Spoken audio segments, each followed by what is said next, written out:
Before we delve into the depths of discussion on Diablo 4's quality of life features, we must first define what we mean by quality of life. A quality of life feature can be defined as a feature, system, or mechanic that serves to elevate other mechanics and gameplay loops for the sake of speed and/or efficiency. Quality of life features also tend to not be a hard requirement for a game to work, despite many of them seeming core to a game's functionality. For example, shortcuts in Dark Souls 3 are quality of life features. They are not required for the game to be functional, but it would be extremely unacceptable for them to not exist. They can turn a 5-minute run from a bonfire to a boss, a ludicrous amount of time for a boss run back, to a 15 to 60 second boss run back. Quality of life features can be as simple as the ability to hold shift to quick move items in Minecraft, to an entire bonfire to bonfire warp system in Dark Souls 1. The reason why two of my examples thus far have come from Soulspawn games is that I believe that the Soulspawn series is a perfect case study to show how quality of life features have steadily increased in scope and quantity over time. Elden Ring has even more quality of life in boss runbacks, with the Stake of Marika feature, for example. Not to say that all quality of life is good, however. Quality of life is an ever-increasing floor of expectations and can be to a game's detriment. Just think about it. Warping from bonfire to bonfire from the get-go is a quality of life feature that many players now expect from Soulspawn games. That being the case, nearly guarantees that we will never see an interconnected world like in Dark Souls 1 again. If you need a more hyperbolic hypothetical of quality of life going too far, imagine a game having a button that the player can press at any point from as early as level 1, which immediately takes their character to the final boss and scales the boss to their level. This would technically be a quality of life feature, but not a single rational soul would argue that this feature is in any way well designed or to the game's benefit.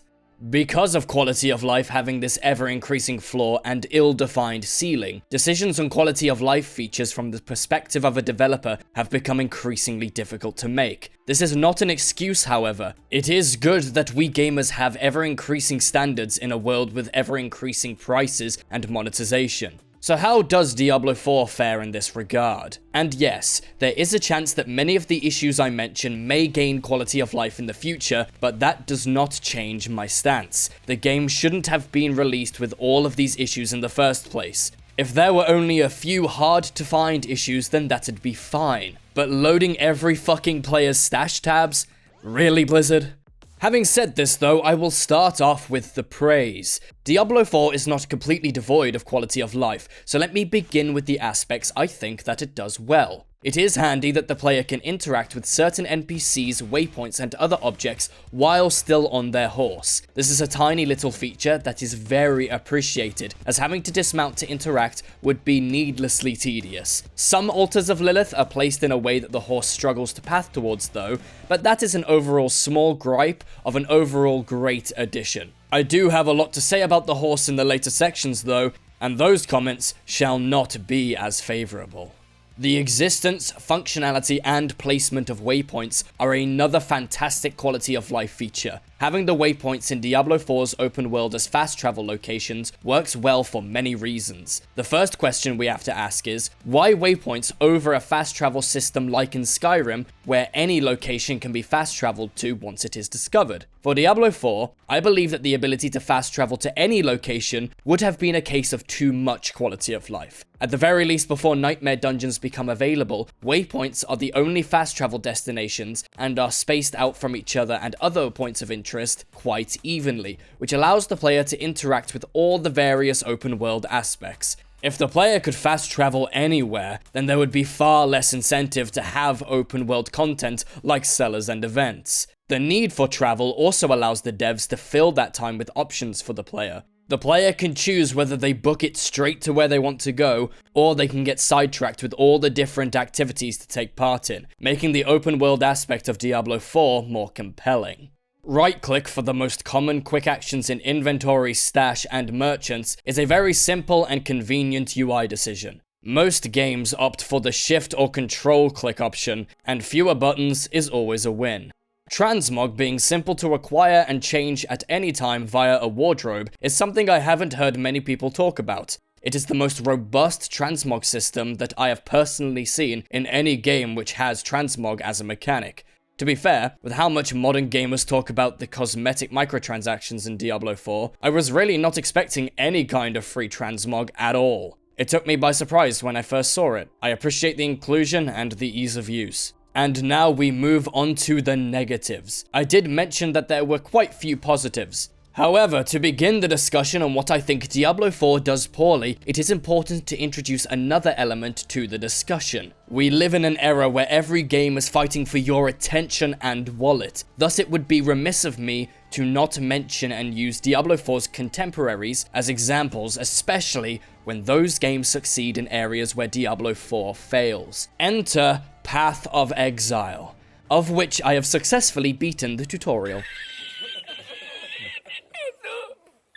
Path of Exile has many issues of its own, new player onboarding being the biggest one of all, but there are many instances where the comparison between the two in the following subjects is very warranted. However, if you think I cannot compare PoE to D4 because PoE is a decade old, guess what? Not only has Diablo existed as a whole since 1996, but the uptime since a game was released being lower than another is no excuse for a subpar product. Blizzard absolutely has the resources to create a more seamless, well-optimized, and better supported game than Grinding Gear Games does. Path of Exile set the bar, and Diablo 4 failed to surpass it. Anyway, on to the main course. The horse's entire existence is a quality of life mechanic. The game has a large open world and thus the player requires a fast method of travel without needing to fight every individual skeleton along the way to their goal.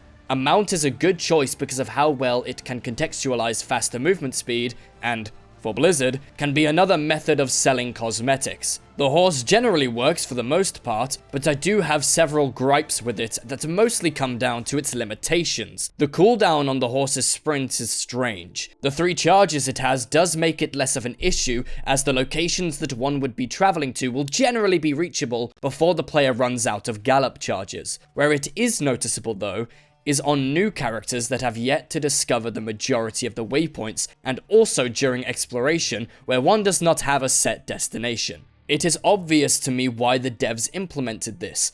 Many will point to the attempts to slow the game down, but I disagree in this case. This is a choice made to artificially add to player engagement the same way as QTEs do in story-focused games. This thought process makes a lot of sense owing to their own comments on the barricades. They stated that the barricades were added to engage the player while riding through the open world. The barricades are another feature that the horse has to deal with, and I'm glad they have recognized that it only serves to annoy, and are implementing a method of dealing with the barriers without needing to dismount. The horse's existence is already a deal made with the player that they are capable of deciding to use a safe and quick method of travel. Thus, adding these two mechanics to further engage the player is fundamentally contradictory to the design of the entire mechanic. One final small note I want to add to the horse is about the 10 and 30-second cooldowns on dismount and forced dismount respectively. Those numbers are tuned way too high and should be closer to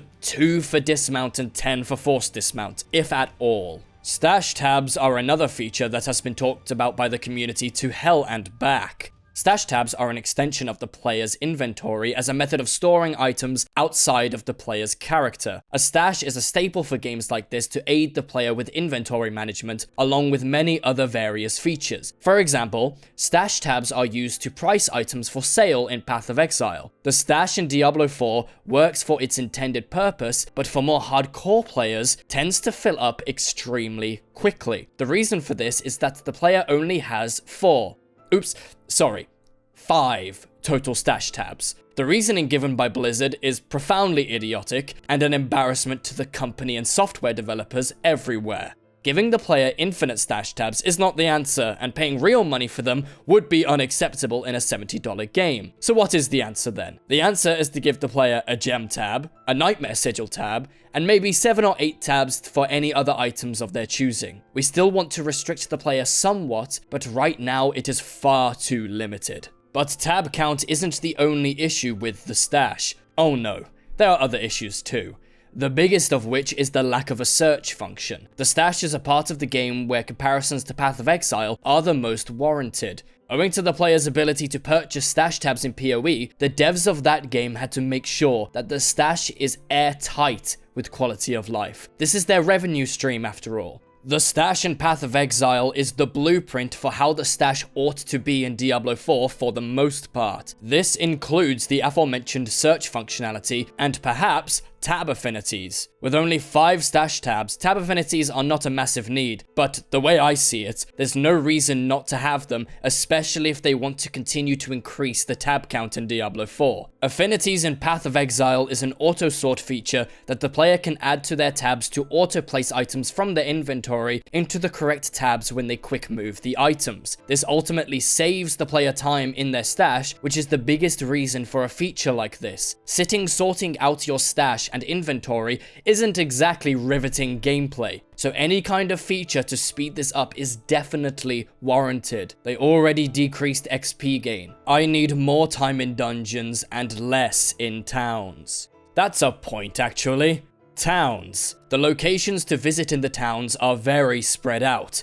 This may seem like a minor gripe, but walking between the blacksmith, jeweler, and occultist and back to the stash is an unnecessarily long process, even if it is only 5 to 15 seconds. Those seconds do add up, and are excruciating when the player just wants to deal with their inventory before beginning the next nightmare dungeon. It's almost like Path of Exile has a system where the player has their own play space and can position vendors and workstations as efficiently or inefficiently as they prefer. I'm not calling for a hideout system in Diablo 4 like in Path of Exile. I don't think the game with its open world would do well to facilitate that. Just please condense the town ever so slightly. Or maybe, at world tier 3 or 4, the player can unlock an NPC who sits by their stash and is a blacksmith, jeweler, and occultist all at once. Just an idea. The Paragon board respec issue is pretty simple. Just add a refund all button please, or at least let me refund an entire board at a time. Mark as junk as a feature is a very strange fumble. All good games with inventory systems know that the player will tend to have fewer items that they care to keep than they will to throw away. This is the case for Diablo 4 as well. So why have a mark as junk button instead of lock or favorite button? It makes infinitely more sense to have a button that prevents the items that the player cares about from being destroyed, rather than a button where the player has to individually select every pile of shit in their inventory. This makes it so that players don't even use the feature for the most part. It is way too time consuming to mark every single item you want to scrap as junk at the end of every nightmare dungeon. Not only would changing the mark as junk to an item lock system improve scrapping items the player does not care about, but it also prevents players from accidentally scrapping important items. I'm sure many Diablo 4 players can relate to this. Related. Oh no! I just crunched my... No! I just enchanted it! Oh, we need a lock-in feature! I just got it! Yeah, it even rode good, dude. The camera's zoom is not necessarily a quality of life feature, but many could argue that it is, so I think it is worth discussing. The camera's zoom in this game is extremely claustrophobic. I don't even need to reference any other games to make this assessment, because Diablo 4 has enemies which can attack the player off-screen owing to the lack of zoom out. Even worse than that, enemies can insta-kill the player from off the screen too. I think we've all seen this clip.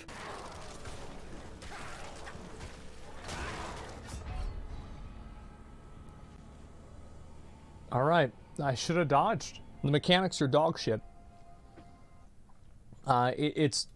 It's crap. The worst part about the zoom being way too close to the player is that there are many instances where the game zooms the camera out. For example, world bosses, the Tree of Whispers. Actually, honestly, the Tree of Whispers zoom is perfect and what the zoom for the entire game should be. They're taunting us with better FOV and then forcing us into claustrophobia while in combat. It's like getting free admission to a strip club, but when you leave, you have to get kicked in the bollocks.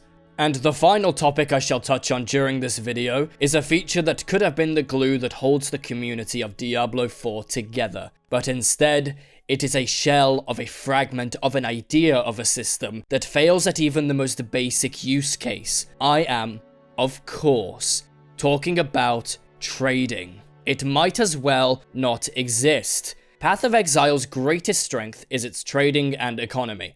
If you find a great unique that doesn't fit in any build you're interested in, it still has value. Put that fucker up for sale and use the proceeds to trade for an item that you require for your build that someone else found and doesn't quite need. It works beautifully.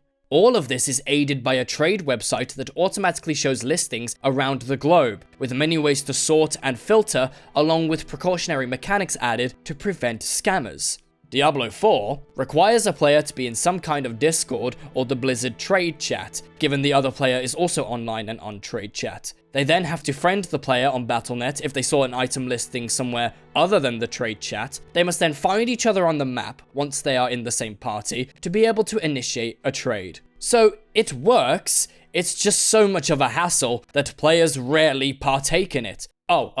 And did I mention that it doesn't matter, because the majority of worthwhile items you would want to buy or sell are account bound anyway. I am perfectly fine with Blizzard making a game where you need to find your own gear, make yourself stronger, using vendors and good RNG. I am also fine with GGG making a game with a super robust economy that encourages trade amongst players, but Blizzard wants the best of both worlds and instead created the worst trading system that I've personally ever seen. They might as well not have one, and maybe the game would improve if it didn't have it. Who knows what balancing decisions relating to items were made with the trading system in mind. And that's the end of the video. Sorry it's a little bit shorter than usual. I wanted to use Diablo 4 as a proxy to delve really deep into one particular topic. Every game has quality of life to some extent, and Diablo 4 is a perfect bad example of what not to strive towards. I do really want Diablo 4 to improve though. I do have fun. I enjoy playing the game. Before I close off, I have a channel update or two to share, so please stick around for that. I just want to give a massive thank you for all the love given to my Resident Evil 4 remake video. Since posting that video, my channel went from 90 subscribers to nearly 300. I truly cannot be more thankful. The Patreon also gained its first subscriber. Thank you to CB for supporting the channel. If you would like to do so as well, you can do so from as little as £1 a month. What comes next for me will be the last of the Hollow Knight streams right here on the channel, and possibly a Path of Exile stream on the 18th of August for the next League start. The next mainline channel video will come between then and early September. So thank you all so much for watching, goodbye. Monsters reflect 13% physical damage. That shouldn't be too bad, right? Yeah, that shouldn't be too bad.